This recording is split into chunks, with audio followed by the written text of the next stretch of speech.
Kate Mila Fáilte, which means in Gaelic 100,000 welcomes. I don't know what I said. I don't remember. History is a nightmare from which one must awaken.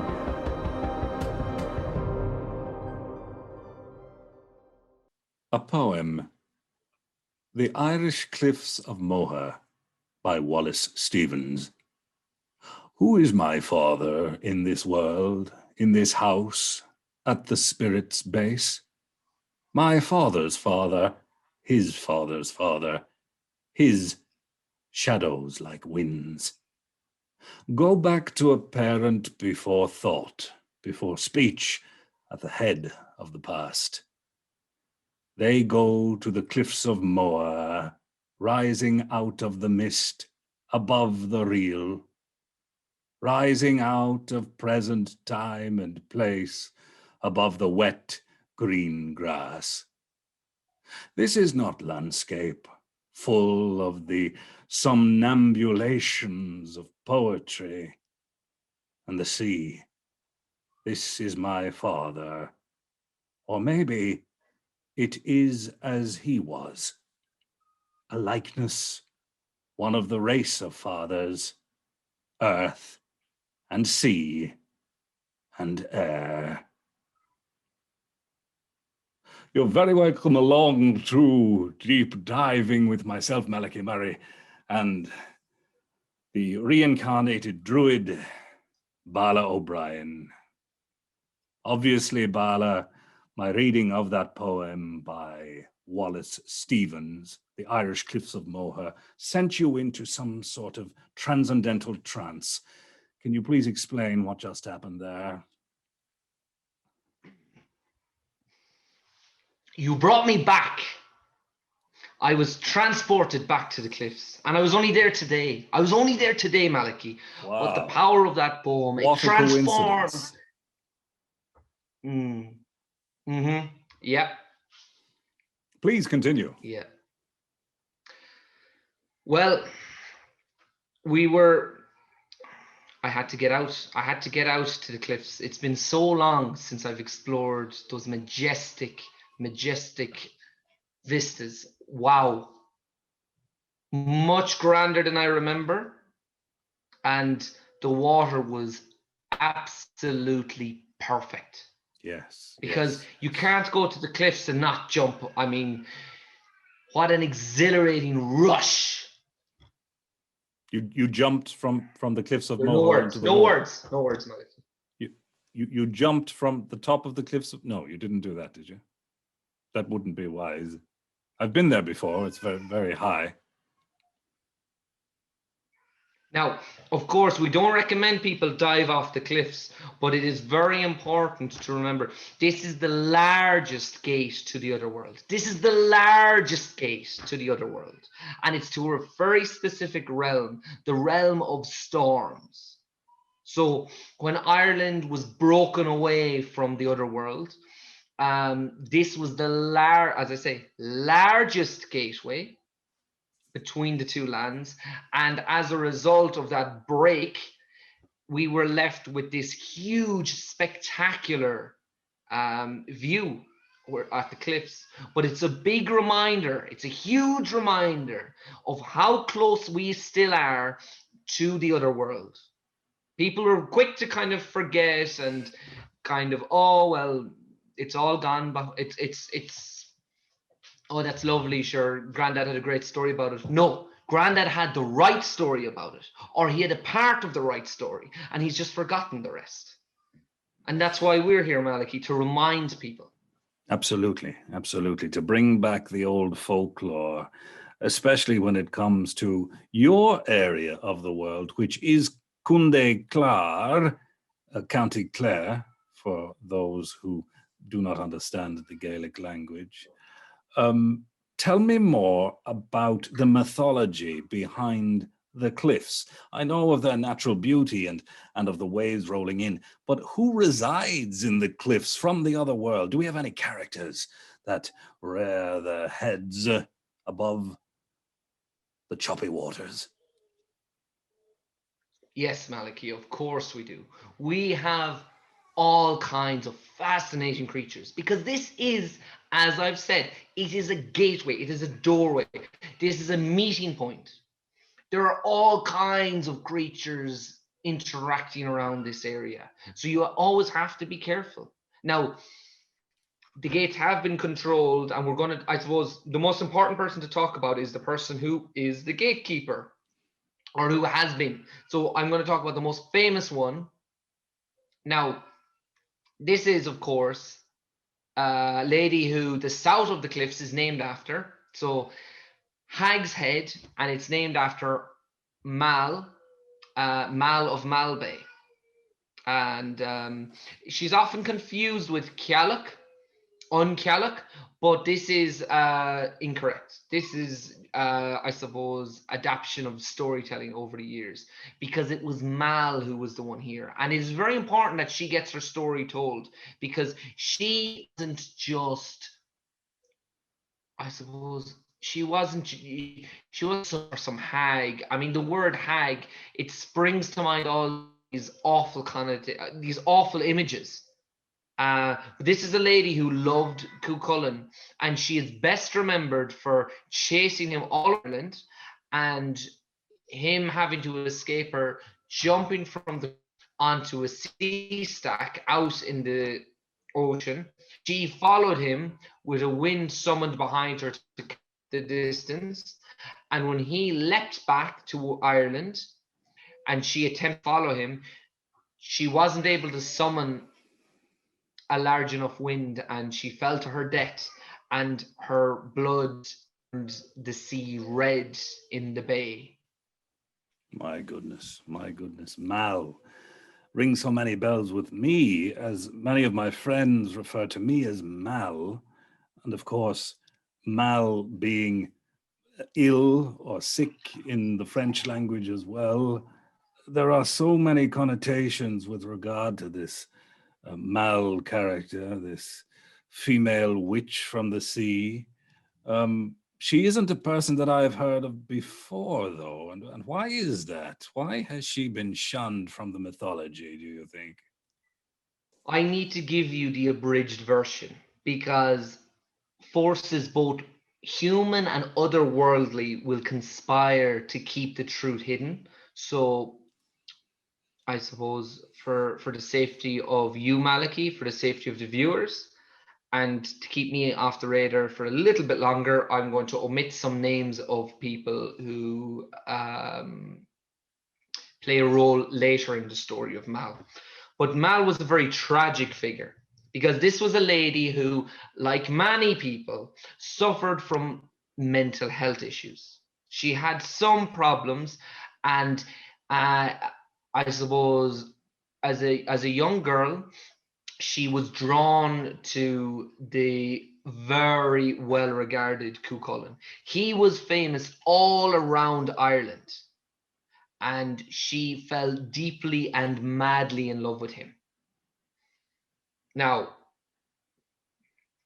everyone knows the story of Cú Chulainn, and unfortunately, he did not reciprocate, unfortunately for Mal, but she did have a destiny before her, because she was raised with a coven of witches.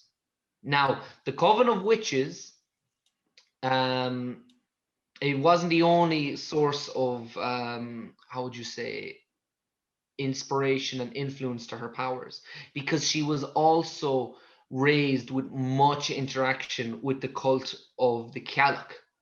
And that is why many people attribute the Cag to the Kialuk, because, of course, the Kialuk was known for associations with winter, and in some cases with storms. But a lot of that is actually, again, just bundled together when it was actually Mal who separately controlled the storms, known as the Hag of Storms, because she controlled that gateway between our world and the next from the Cliffs of Moher. So she resided there, and she had enormous powers gifted to her by witches and by the cult of the Kialuk, and the power of winter, that element. Now, she wasn't the Kialuk. She was not the Kialuk, but she, I suppose, provided a service which assisted not just the Cailleach, but many people around Ireland. Are you saying she was the weather lady of her day? She was the Evelyn Cusack of that time. She predicted the weather. If people wanted to find out what was going to happen during the week with regard to crops, with regard to preparing for the weeks ahead, they would go to her, and she would give some sort of a presentation with regard to the weather that was forthcoming. No, Malachy. No. Are you are you not listening? Well, I'm just curious, that's the purpose of my role here. I'm speaking for the everyman, and indeed I'm dumbing it down for the people that do look at our video. So literally, I'm just have patience, please. Mal was the guardian of the gates to the Otherworld, to the realm of storms in the Celtic Otherworld. Mm-hmm. She was basically raised by groups of witches and by the Cailleach cult, and conditioned that was her role, because of her, I suppose, unique abilities. She was perfectly situated to be that guardian. Now, there had been guardians before her, but none are as famous as she. She was known for having extraordinary powers, and in her youth, it was quite easy for her to be manipulated. Again, this is a woman who suffered from depression. Now, the story around Cú Chulainn was one where she again dealt with depression, and at times, I suppose viewer discretion here, but at times she did consider taking her own life, and this was something she had to work very, very hard to overcome. She had to she in her mind could only be with Cú Chulainn. That was the only person she would ever want to be with. And when she couldn't have that, it was devastating to her. Hmm. Was she a bit of a bunny boiler then? Was she a la Fatal Attraction? Was she the Glenn Close in this story? And Cú Chulainn, the Michael Douglas, the married man, the man who's trying to get on with his life after a saucy weekend with said Glenn Close. And she returns to boil the pet bunny in the kitchen of the family man's house. Did she attempt to do anything like this, Mal, toward Cú Chulainn? Did she direct her ire? As we know, hell hath no fury like a woman scorned. No. This is a unique person. This is someone who is giving their life. Their duty comes first. And she is guarding this place. She is alone. This is a woman who doesn't feel love for anyone else. Now, who's to say if it was true love, if it was lust, if it was obsession? Who are we all these centuries later to speculate on that? It does her a great disservice. Now, what is very important, Malachy, what we need to be talking about is how she was conspired against. There was a shadowy figure in the background who was concocting devious plans which involved access to the realm of storms. Now, this character was in and out of her life many years, for over many years, but very, very sadly, they were attempting to drive her towards committing suicide or to surrendering her powers. They tried numerous strategies to try and I suppose get around her, overcome her. They did not, this mysterious figure, he did not want a direct confrontation with her. He needed his identity to remain a secret. Now, when he got desperate, he did go to a certain part of Ireland and implore the use of a love potion, because he felt that he needed to further drive her lust and her impulses towards Cú Chulainn. And this actually backfired. This did not work at all. And he was in huge risk of discovery, of his whole plans being scuppered, and he had to move fast to formulate a plan. So when he couldn't defeat her head on, he was fearful of discovery, and he was kind of unable to do it, attack her directly, I suppose. So in order to best her, he looked at her weakness and her infatuation with Cú Chulainn. So he met with Cú Chulainn's enemies and devised a strategy to attack and put Cú Chulainn's life at risk. So it was a series of assassination attempts. Now, they weren't supposed to succeed. They were only supposed to awaken something that Mal had been suppressing, and that was her deep, deep love for Cú Chulainn. So she would abandon her duties in her urge and need to save him. Now, her duties being the weather. Jesus, Malachy, come down to the cliffs and I'll show you the place. I'll show you next time, because this is someone who's guarding against great powers from beyond, from the other world. I can't explain it to you better. Like, you have all sorts of fearful creatures. You have Balor, you have love. There's creatures you haven't even heard of. The creatures that Lovecraft, we all think it came from his mind. He just saw these creatures that existed in the other world. They're just beyond the veil. And we have these great, powerful people who are devoting their lives, their existence, their essence to protecting us. So these battles occur on the Cliffs of Moher. She is there literally protecting the Irish people and the island from these dark entities passing over through the Cliffs of Moher from the other world into our world, which is fastly becoming another world. And she is there to basically defend us. Is that her role? Well, yes. Now, the gate has been kept shut, so that is her role. Her role is to keep the gates shut, to prevent them from the bridge being rebuilt, basically, or opened. And again, there was this figure who manipulated. He used her obsession with Cú Chulainn to defeat her. You know, he couldn't take the risk. He couldn't beat her in a head-on confrontation. So this figure used far greater, I suppose, incentives to get the better of her.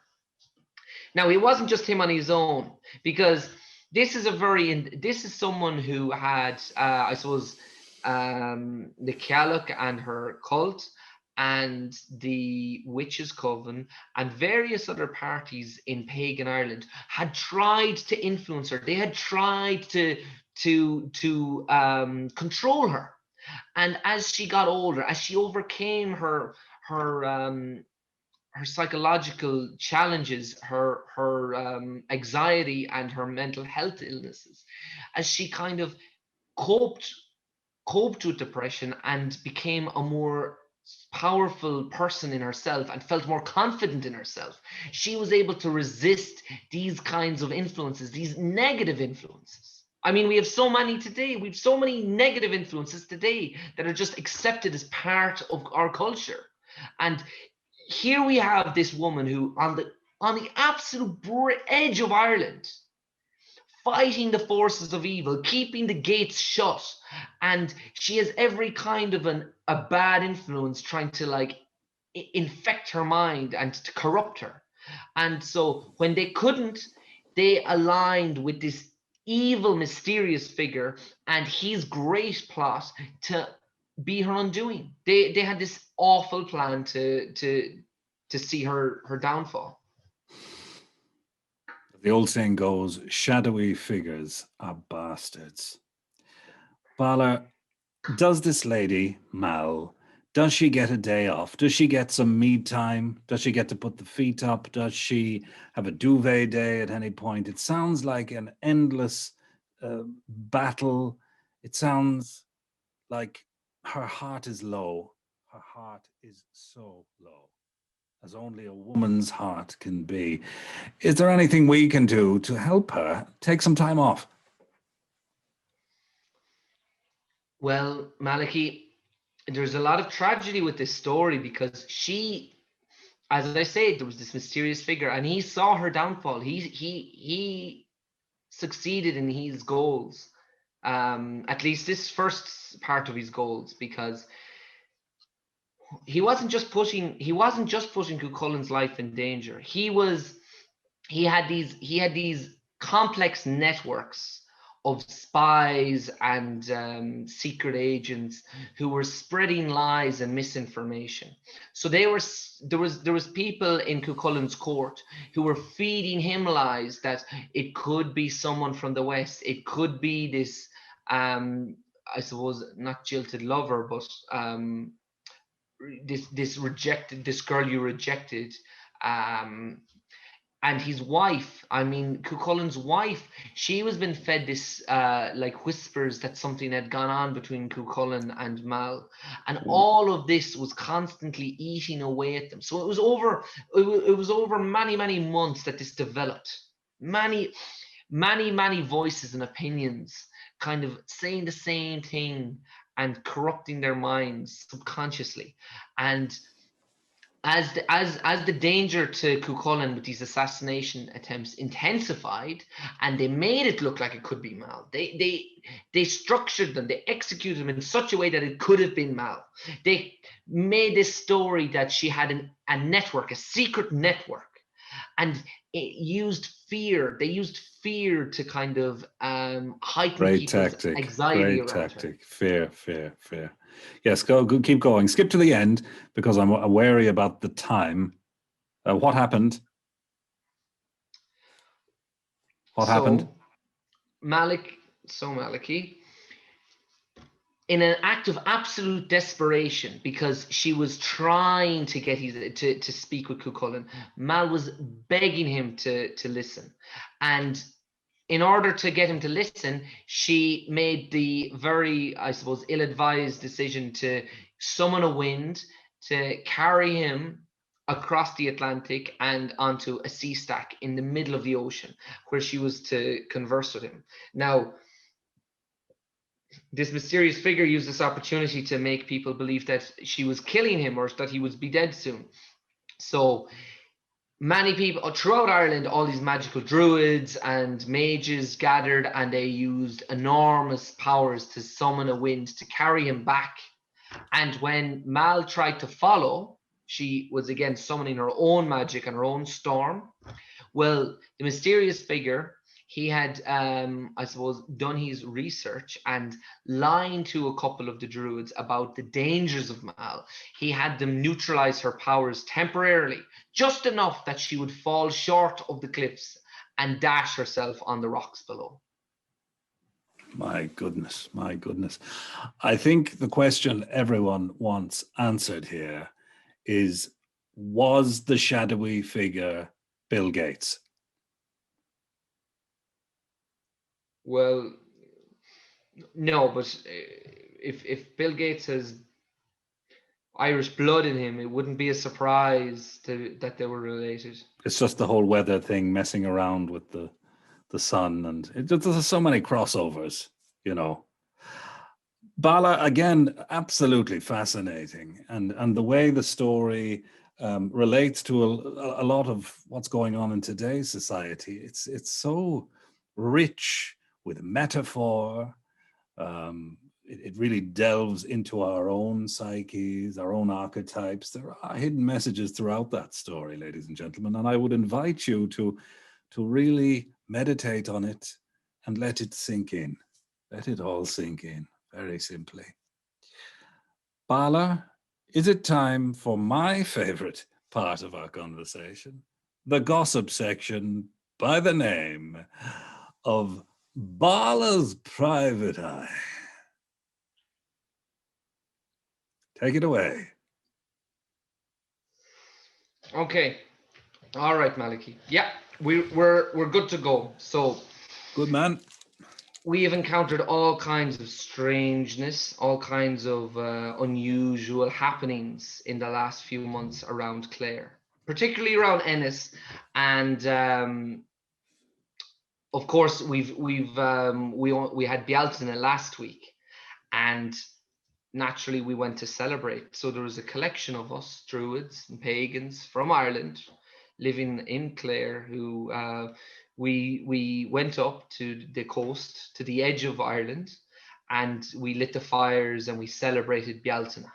And we encountered some very, very strange situations, particularly with wildlife, because when we got there, our firewood failed to light, so we had to go and seek more. And so we went, and I walked up the mountain for it, and several times, just beyond my torchlight, I saw the movement of something rather large and what looked like a white rabbit, but it would have been too large to be a white rabbit. Now, it wasn't a sheep or anything like that. It was just this enormous creature that just managed to always stay out of the light. And it spooked me. It spooked all of us, actually, because we returned to the fire, and miraculously, one of our companions was able to gather up a lot of firewood from down right by the sea. And we had our celebrations, and then when we were when we were filming, I suppose, our final celebration, and we would all have a flaming staff before us that we were waving, we noticed these very strange spectral shapes moving before us. Now, they stayed out of the light, they stayed out of the flame, but they seemed to keep trying to close in on us. And thankfully, our bonfire kept them at bay.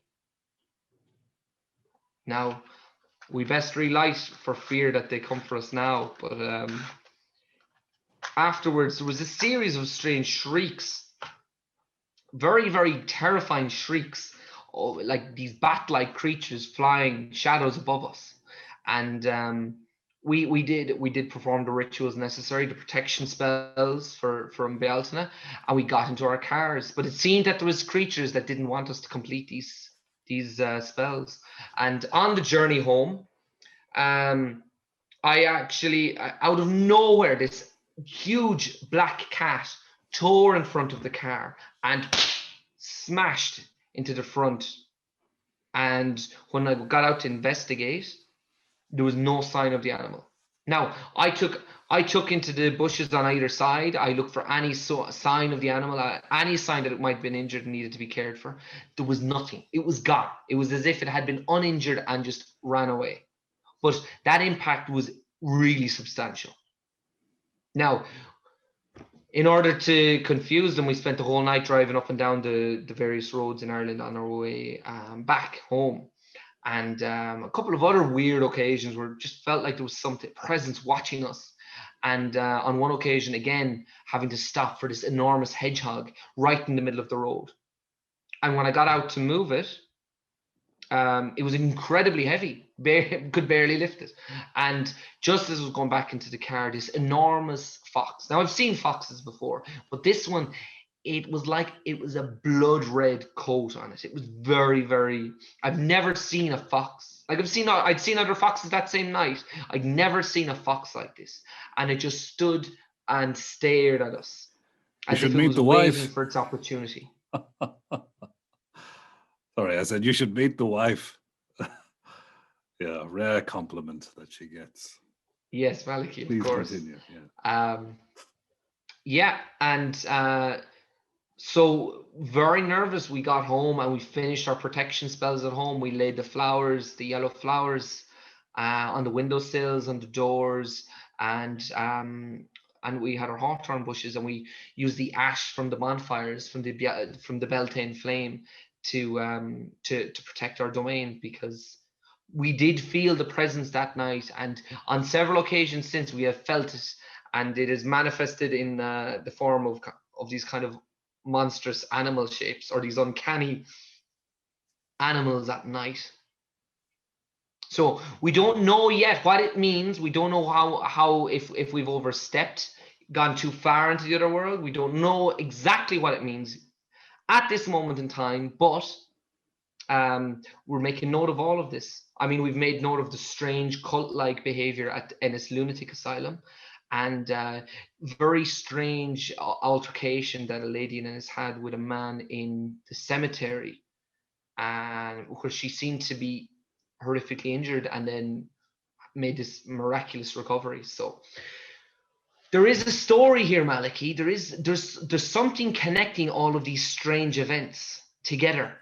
And I just felt on Bealtaine it was like a signal to us to stop searching and stop recording and stop documenting. Because I did have several of the people come with us for these protection spells. We had Nemo and we had Ben, who we've spoken about previously, and who have been very concerned with very strange behavior, particularly around Ennis Town. Fascinating. You're like a modern day Sherlock Holmes who likes to paint his face and run around a forest with a flame stick. I need this for protection. This is my protection against these forces. There's a ritual to everything I do because it is necessary to protect against these forces. See, any opportunity, any slight loss of concentration. Why do you think I wield Balor's flame?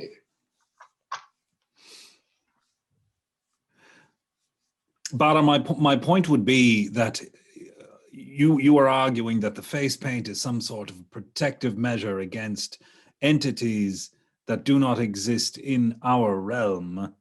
What is it with regard to the face paint? Because it's like saying you're washing your feet with socks on and expecting your feet not to be wet. Do you understand what I'm saying, sir? Do you see that face paint isn't a protection against demons? I don't even know how to. Your mind is so, your field of vision is so narrow. If that's your take on this, I can't even have a conversation with you about this. But for the sake of the audience, I would say please don't be listening to Malachy, because it will send you into disasters areas because you don't know how to protect yourself. We have already spoken about the Bealtaine, the flames. You have to use everything had to be lit from the one flame, and you needed to use the ashes and the smoke and the flame. They were all powerful items to protect you. So gathering what you can use it to protect the people you care about, the animals you care about, the lands. You need to walk your boundary and bless it, because on Bealtaine, Malachy, the gates between this world and the next, they are opened and creatures can pass through, the same as they can at Halloween or Samhain, as it's known today, or as it was known previously. Yes, but we're past that. We're past that. I need to finish this very important point, Malachy. Okay, this is critical for everyone. What you have to get, what you need to get, is these protections. These are because you were mentioning there that the gates are shut. It's the other world. These creatures, some of them are here. Some of them never left. Some of them have chosen. For example, even at the cliffs, there are a series of caves nearby in Kilcornan. And so in the Kilcornan caves, that is where many of the Tuatha Dé Danann retreated into and built this underground civilization beneath Ireland rather than leave what they considered their homeland. And they had 7 of their children who were raised in the caverns, who never left it. When they did finally leave, they were told to always disguise yourself as a horse. So when they disguised themselves and left the cave, they were so disoriented with light and with the sounds, and they were just so anxious because they had never been to the other world, and they wanted to go there, and they tore off the Cliffs of Moher and they fell to their deaths. Now, As they were drowning and dying with broken, battered horse bodies, they cried out to Lear and they cried out to Manannán. And we know from previous talks, Malachy, that Manannán was the sea god of Ireland, of Celtic mythology. And what happened with him was he made a deal with them that they surrendered themselves to him and to be in his servitude, and then they would be permitted to live. Then they would be permitted to survive, only to survive. And he uses them now at the base of the cliffs for whatever he needs, to summon storms, to watch against any movement from this world to the other world, to the realm of storms. For whatever purpose he requires them, he can call upon them. Having spared their lives, they owe him. And there is also a rumor that perhaps Mal, in some form, survives and continues to, I suppose, operate or be an influence on the waves and on the gates to the other world, and that Manannán, very power hungry, wished to have his own force at the cliffs in order to kind of create a kind of either a balance or to maybe swing things in his favor. My goodness, my goodness. I mean, what a way to finish our conversation. And what a very sad existence for those horse people that are literally slaves to this Manannán. Really does add fruit to the phrase, why the long face? And I hope you don't have a long face after hearing those tales of woe. Remember, it's not all light and sunshine in life. We do have to look into our dark sides. And we are very lucky to be in the presence of a man who stares into that void and brings back some expertise with regard to Irish folk, legend, and myth. And I thank you, Balor O'Brien, on behalf of the Irish people for bringing this information to them, and very nice artwork on your face as well today. Thank you. Well, look, we'll talk about that again, but it's the eel. We didn't even get to talk about the eel who used to come out and devour corpses at the cliffs as well, out of the cemetery, straight out of it. But look, we can. I think people are depressed as it is. Thank you. Join us again on Deep Diving with Malachy Murray and this little fella, Balor O'Brien.